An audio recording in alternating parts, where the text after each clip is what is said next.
6টি বিষয়ে সতর্ক না হলে কঠিন বিপদ। 1. মরা মানুষের আত্মা আপনার সামনে ঘুরে বেড়াচ্ছে, এমন কিছু দেখলে ভয় পাবেন না। আয়াতুল কুরসি পড়বেন, কারণ জিনেরা মৃত ব্যক্তির ছদ্মবেশ নিয়ে ঘুরে বেড়ায়। শুধু সালাম দিয়ে চলে যান। 2. রাতে আয়না দেখবেন না, কারণ রাতে আয়নার মধ্যে জিন প্রবেশ করে, যে কোনো বিপদ হতে পারে। 3.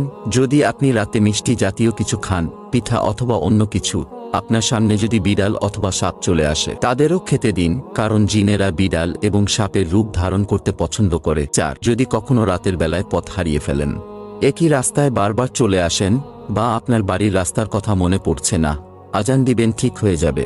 গয়রান নামক জিনেরা আপনার পথ ভুলিয়ে দেয়। 5. রাতে চিত হয়ে ঘুমাবেন না।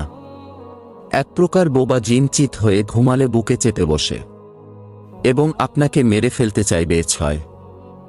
রাতে একা একা কোথাও যাবেন না, কারণ একা থাকলে আপনার সাথে থাকা জিন ক্ষতি করতে পারে।